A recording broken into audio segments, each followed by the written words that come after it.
Et si l'on changeait désormais la donne? Le groupe Divine 4.0, c'est un bar-restaurant qui vous transporte au cœur même des saveurs africaines.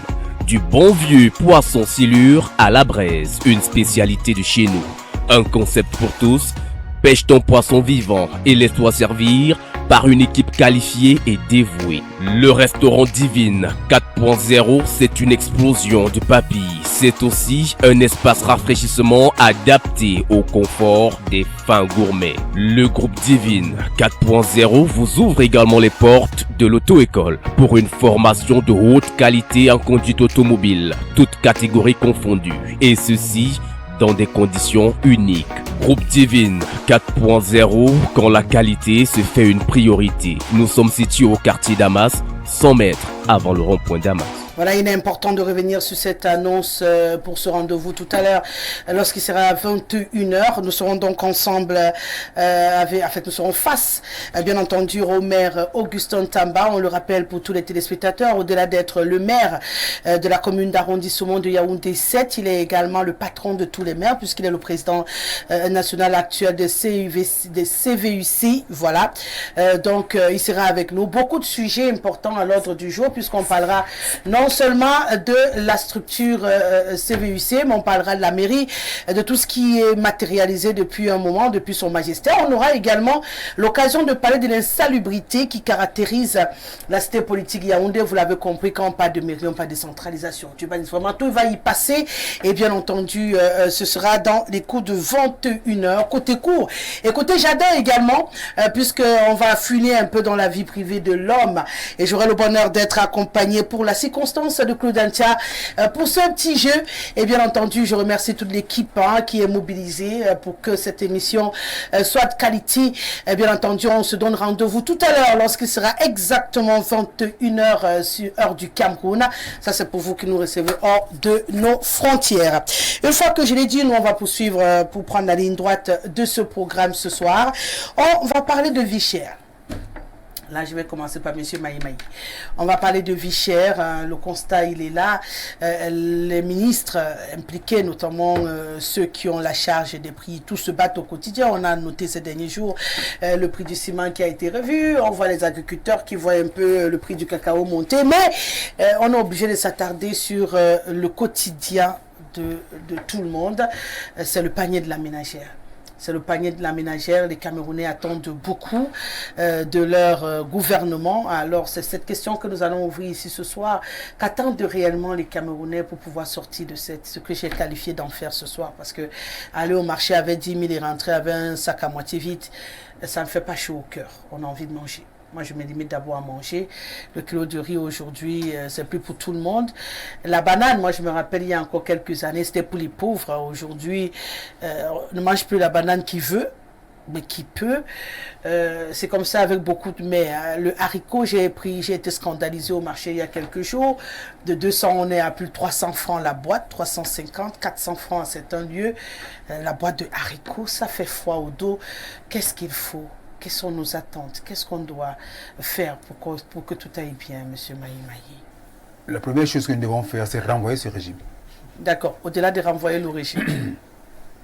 La seconde chose qu'on peut faire, c'est que un pays normal qui a des terres cultivables n'importe pas le haricot de Chine. Dans la zone de M. le maire, le BAM, c'est des espaces faits d'une fertilité déconcertante. Ouais. Ce qu'il faut faire pour un pays normal, c'est désengorger les bassins de production en y introduisant des routes viables, des routes carrossables et bitumées. Le Cameroun a les moyens pour ça. Je vous mets à défi, Rosalie. Lorsque vous êtes ici au Carrefour Molomingana, au Bala, je me beau faire les esselés.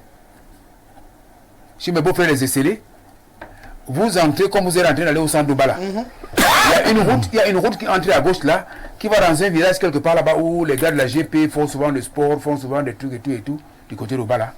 Si vous arrivez là-bas, si moi je suis originaire de là, je ne peux pas donner mon bulletin de vote au RDPC.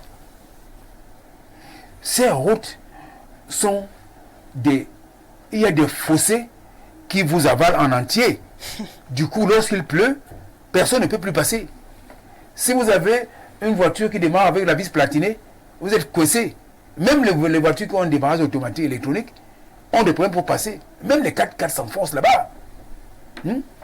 Ce n'est pas à Kousséri. Ce n'est pas au fond de l'Est, du côté de Djoum ou de Mulundu. Je dis c'est ici à Obala.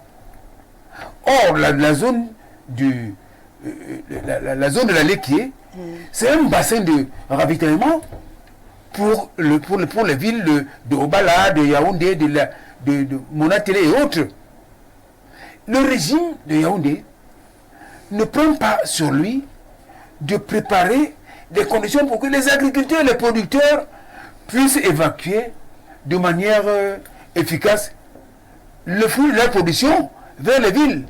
Du coup, on est devant des situations. Il y a la hausse de la demande consécutive à la forte immigration, à la forte au fort déversement des populations qui ont fui la guerre dans le nord-ouest et dans le sud-ouest, dans le Southern Cameroun, qui sont venus en masse à Yaoundé. Qui fait que ces populations, c'était des gens qui sont des agriculteurs, pour leur majorité. Ils produisaient et ils envoyaient la production vers Yaoundé. Maintenant, le peuple produit à cause de la guerre. N'est-ce pas?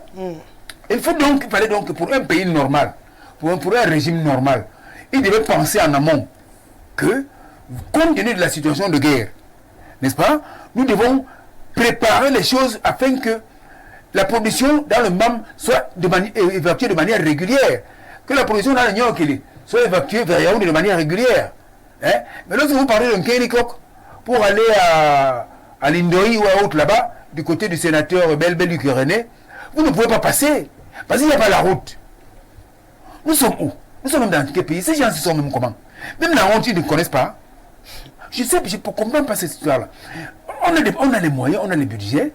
Eh bien, s'ils ne peuvent pas faire des travaux par des privés, qu'ils équipent le parc national de matériel de génie civil. Pour que, comme autrefois, le parc se mette encore à travailler sur les routes. Mais les routes sont abandonnées. Les pistes cacaoyères que la Solecao avait parsemées par-ci, par-là, se sont bouchées parce que les feuilles sont venues à gauche, sont renversées à droite et tout. Et rien ne va plus. Et les gens sont assis à Yaoundé, on continue à crier qu'on part avec 10 000 francs au marché, on ne parvient pas à manger pendant un jour ou deux.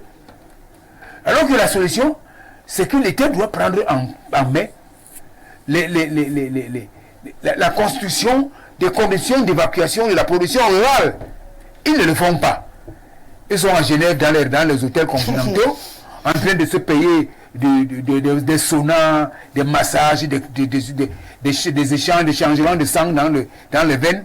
Et nous, on doit attendre. Et comme si cela ne suffisait pas, ils sont en train de se préparer à ce que leurs enfants viennent nous servir ce qu'ils nous ont servi pendant 40 ans. Vous allez seulement acheter les sacs mortuaires. Creuser les fosses communes. Vous allez nous mettre dedans, on ne va pas vous laisser ça. 40 ans, ça suffit. On ne pourrez pas accepter une autre 40 ans de vous encore. Docteur, parce que si vous voulez que ça gâte, ça va se gâter alors. Bon, voilà. on va respirer un coup. Hein. On va respirer. On va pas se déshabiller. On ne va pas les organes, monsieur Maï. Docteur, à votre avis, qu'est-ce qu'il faut pour qu'on puisse manger à notre faim?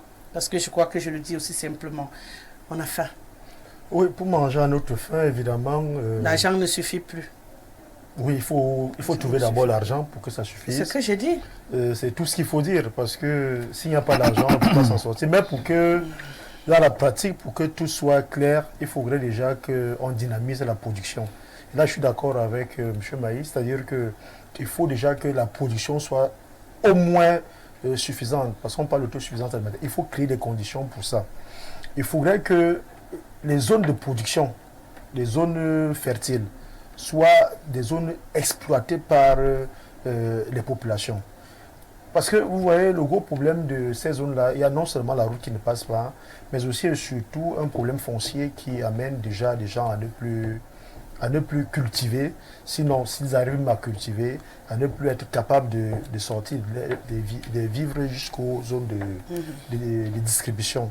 Donc, il est important déjà pour nos pouvoirs publics de mettre sur pied des conditions favorables afin de permettre non seulement que les populations rentrent à la terre, comme on dit souvent, rentrent à l'agriculture, dynamiser ce secteur, mais aussi et surtout à mettre à leur disposition des intrants ou alors des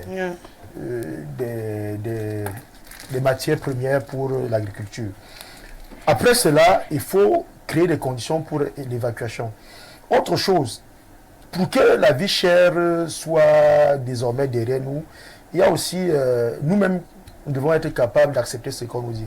Je vous ai entendu parler tout à l'heure du ciment, du prix du ciment qui a baissé. Bah, ça, c'est dans le texte. Mais aller sur le terrain, il y a quelques jours, j'étais dans une ou deux... Ça fait combien de jours? 2 Parce jours, que la décision vient de sortir, ils ont siégé. Oui, la décision, ça fait peut-être 1 ou 2 semaines. Non. Si. Non.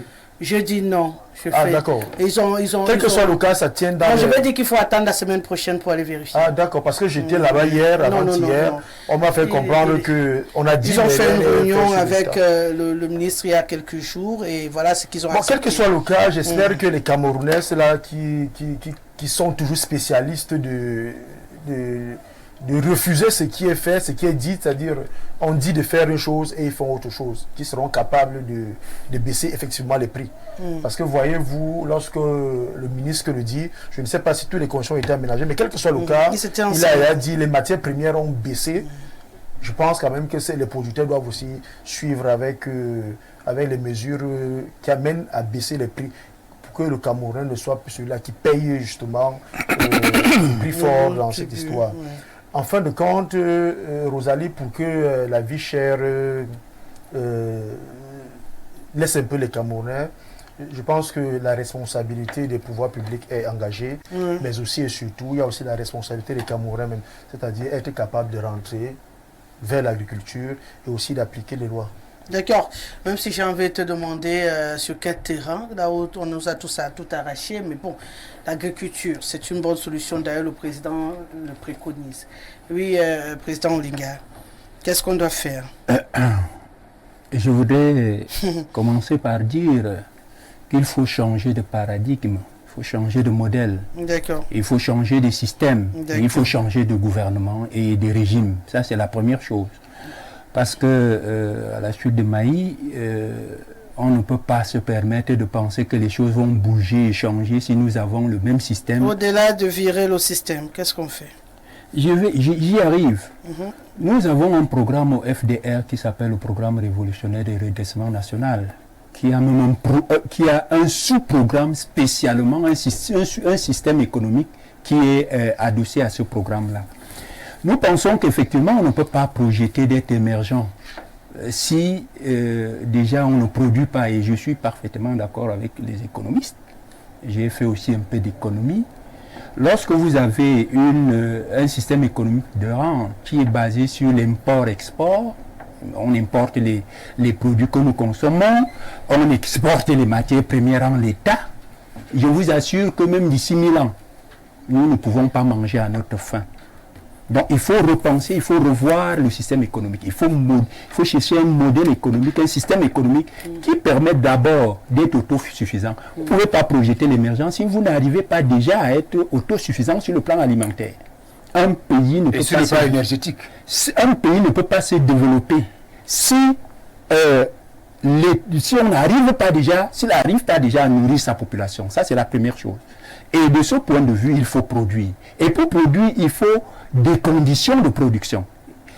Première chose, et je suis parfaitement d'accord avec ceux qui pensent que le minimum de production, qui est même fait de manière artisanale, de manière archaïque, aujourd'hui, par nos frères, par nos sœurs, dans des bassins de production, le manque d'infrastructures routières, justement, ne permet pas à ce que le minimum, ce qui est fait, parce que je dois dire que même ce qui est fait en ce moment, ce qui est cultivé dans les bassins, dans le Mbam, dans la Sanagama, à côté chez moi, dans la Moufouafamba, vous savez qu'il y a des arrondissements à Ouaïs, c'est des arrondissements, des bassins de production.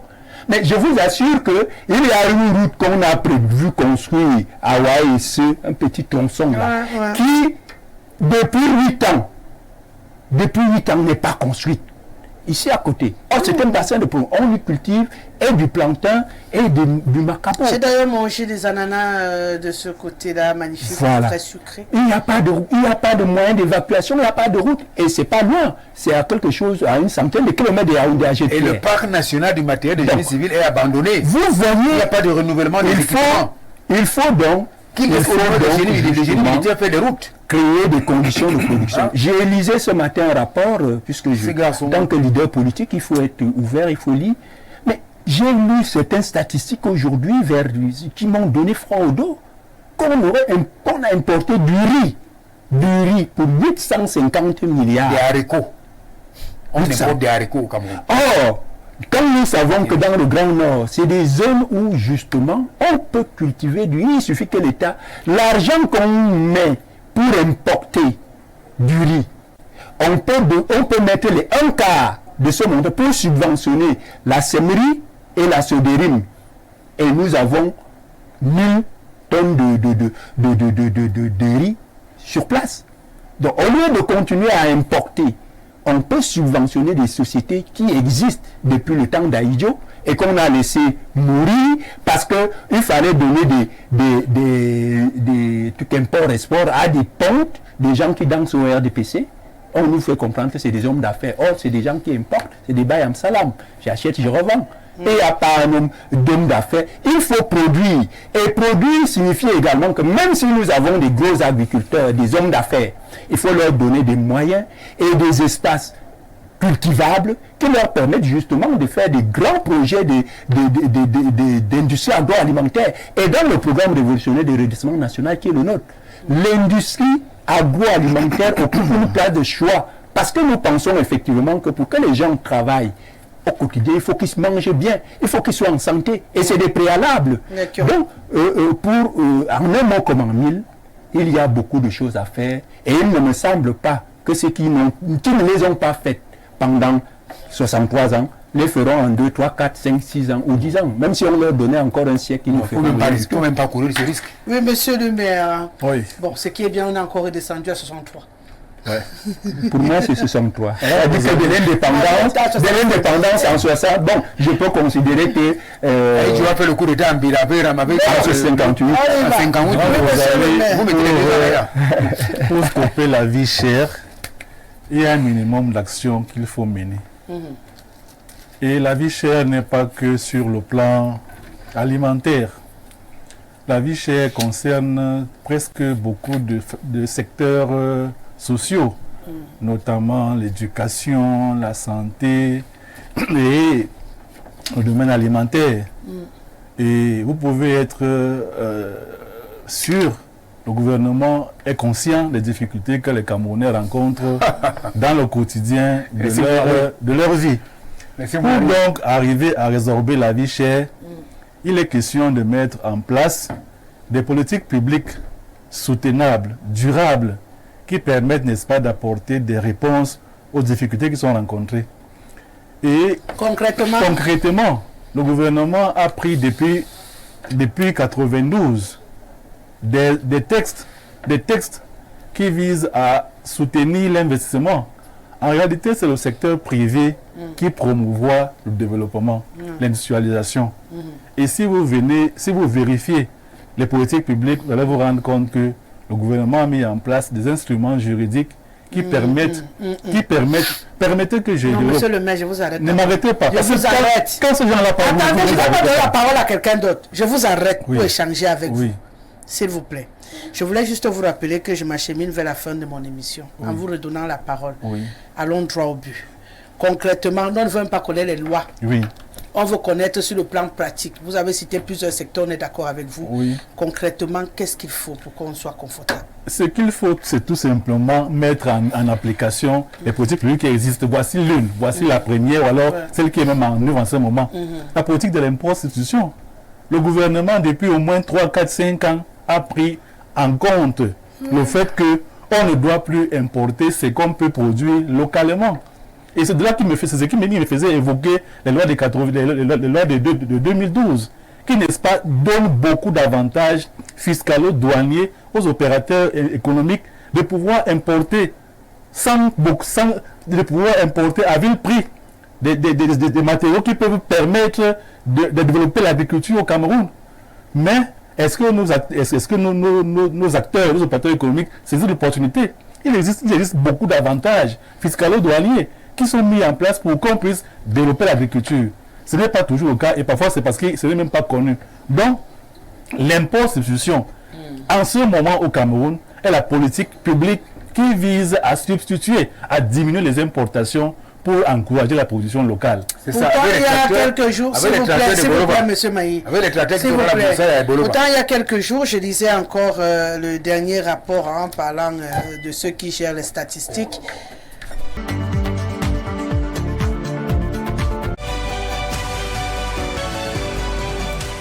On va remercier Néo de nous permettre encore d'être un peu dans le noir de temps en temps. Ils aiment bien faire ce travail, donc il faut applaudir Eneo pour ce job, interrompre l'électricité de temps en temps comme ça. Ça fait, on a des coupures en plein milieu d'une émission de qualité, regardée par des milliers de spectateurs.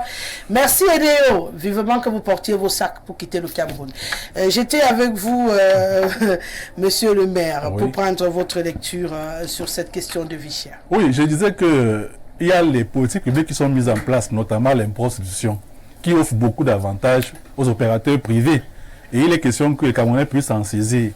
La vie chère s'apprécie par rapport au pouvoir d'achat. Parce que quand on dit vie chère, on regarde le pouvoir d'achat.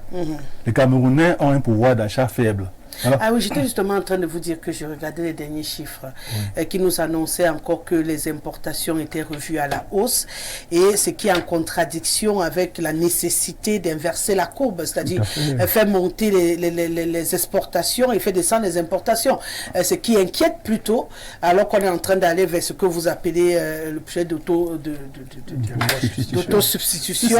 Mais concrètement sur le terrain, ce que vous dites est avéré. Non, c'est avéré. C'est un indicateur que les Camerounais n'ont pas saisi le message qu'il y a derrière l'importation.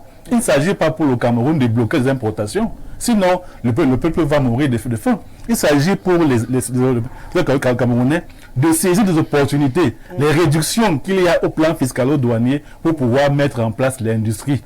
Et le gouvernement a prévu ce cadre qui existe. Il y a l'API. Donc ça, c'est au plan des politiques publiques. Maintenant, il y a aussi au plan même des comportements. Il va falloir que pour en arriver à stopper la vie chère, que nous puissions promouvoir le Made in Cameroun et le consommer in Cameroun. Beaucoup de personnes continuent à n'apprécier que ce qui vient de l'extérieur. Quand bien même, on pourrait très bien s'en sortir avec le pain fait à base du manioc, la farine du manioc, puisqu'il y a des gens qui le font déjà. Certains vont toujours recourir au pain, vont toujours recourir au blé. Il y a un autre problème dans ce que vous dites. Lorsqu'on vend tout ce qu'on importe plus moins cher que ce qui est produit au Cameroun, comment voulez-vous que les gens aillent vers ce qui est produit au Cameroun quand leurs finances ne suivent pas le mouvement? C'est justement la moralisation qui doit accompagner la vision que les plus ont. La moralisation? Oui, parce qu'il y a, une recherche sur les doigts, il y a 5 000, 2 000, et l'argent que j'ai entre les mains, c'est 2500. Qu'est-ce que je fais? Vous n'avez pas le choix. Le consommateur n'a pas le choix. Voilà. Mais le producteur, qu'est-ce qu'il lui fait? Ou alors le vendeur, qu'est-ce qu'il lui fait? Le vendeur n'arrive pas à comprendre qu'il doit aussi tenir compte des coûts de production qui doivent influencer le prix.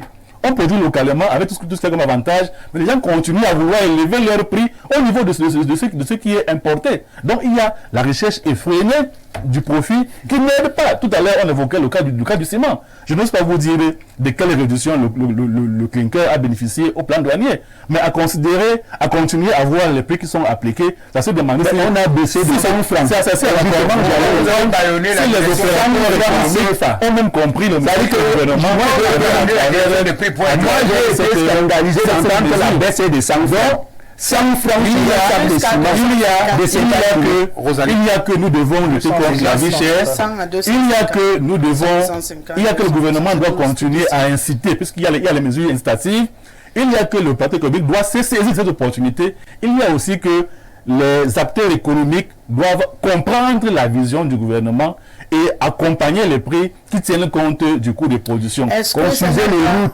Et évidemment, je ne peux pas plus. Je suis d'accord avec vous sur ce point. Il faut encourager la production locale, le développement des bastions agricoles. On en a. Tout ça va aider. Tout ça va aider. Mais si même on a de quoi manger et qu'on a un pouvoir d'achat faible, on va toujours se plaindre. Les questions d'adresser toutes les questions de manière lucide, de pouvoir ne pas créer des déséquilibres. Effectivement, si même on avait un pouvoir d'achat et que les productions sont bloquées dans les zones parce que c'est enclavé, il y aura toujours problème. Donc les questions vraiment qu'on encourage les enclavements et qu'on encourage l'industrialisation qui est nécessaire. Et je pense que ce n'est pas faute de la volonté du gouvernement. Je continue à penser que le Cameroun fait face à des crises, et pas bien des crises. Non. La malgouvernance. Et même le monde, le Cameroun fait face à une malgouvernance généralisée, à une prédation, à la corruption, Monsieur le Président, généralisée. Le discours va changer. Ça. Quand vous serez au fait des réalités à la fois internationales et nationales, vous comprendrez que vous aurez la bonne volonté, mais vous ne parviendrez pas. Je suis d'accord, mais nous ne parviendrons pas parce que nous n'allons pas voler. Pourquoi nous ne voulons pas voler le peuple que nous avons? Je voudrais faire entendre que ce n'est pas la volonté qui manque au gouvernement. C'est la volonté. C'est pas la compétence. Mais c'est des contraintes. C'est les deux. À la fois, il n'y a pas la volonté et la compétence. Il y a des contraintes, mais ce n'est pas une raison. On doit continuer à travailler. Voilà pourquoi je pense que les Camerounais, qui sont assez résilients, comprennent bien le message et qu'ils permettront aux autorités de mettre en place tout ce qu'il y a comme politique publique capable de pouvoir remonter le niveau de vie des Camerounais. Car il y va de notre intérêt que nous vivions dans de bonnes conditions. Et le Cameroun a le potentiel qu'il faut pour qu'on soit pour y arriver. Ce qui est assez surprenant dans cette résilience, je ne comprends pas. Non, c'est que la résilience là ne va pas continuer indéfiniment. Allez, on va faire parler quelques Camerounais. C'est quelqu'un qui a écrit. Il dit qu'on dit toujours la résilience, on attache des ceintures. Les reins sont même en train de se couper. Les gens sont bonjour à tous, moi c'est Rokawa Banza depuis Manono dans la province du Tanganyika en RDC. Nous devons faire un effort pour faire avancer notre continent d'Afrique. C'est important. Voilà. Bonsoir Rosalie, il y a certaines choses que nous devons comprendre et qui ne doivent pas nous étonner quand un ministre dit que nous devons être fiers qu'un Camerounais a acheté une télévision chez le Blanc. J'ai compris que nous avons un problème grave. L'argent nous dérange. Pancras depuis Guidère, ça fait un moment. Bonsoir Rosalie, à tout ton panel, les Camerounais ont faim. De nos jours, je vais au marché avec 5 000 et c'est comme si j'avais 2 500. Ce que j'achète ne remplit même pas le plastique de 50, c'est vrai. Il faudrait d'abord que le régime en place soit remplacé pour que ce pays respire. Voilà. Il y a même un ministre qui a osé dire qu'on peut vivre avec 36 000 dans ce pays. C'est où vous comprenez qu'au Cameroun, comme le disait le professeur Aristide Mono Ndiana, non, vous avez mélangé deux noms. Hubert Mono Ndiana, Aristide Mono. C'est deux personnes différentes. Là, c'est Hubert dont vous vouliez parler, puisque vous dites on a normalisé l'écart et on a écarté la norme. Pancras depuis Guidère, c'est Hubert Mono Ndiana. Voilà, c'est pas Aristide Mono Ndiana. C'est important, il faut noter. L'autre, c'est Aristide Mono, il est encore là. Il n'a pas encore bougé. Ah, merci, monsieur Titi Benoît. Voilà, il dit que tous mes adversaires sont vaincus au nom de Jésus. Bonsoir, mais même quand les prix baissent de façon minime, les décisions du gouvernement sur la baisse de prix ne sont pas respectées à cause de la corruption des agents de contrôle du Mincommerce qui passent le temps à prendre de l'argent auprès des commerçants. Résultat, les mêmes prix sont appliqués sur le terrain bien qu'il y ait baisse de prix.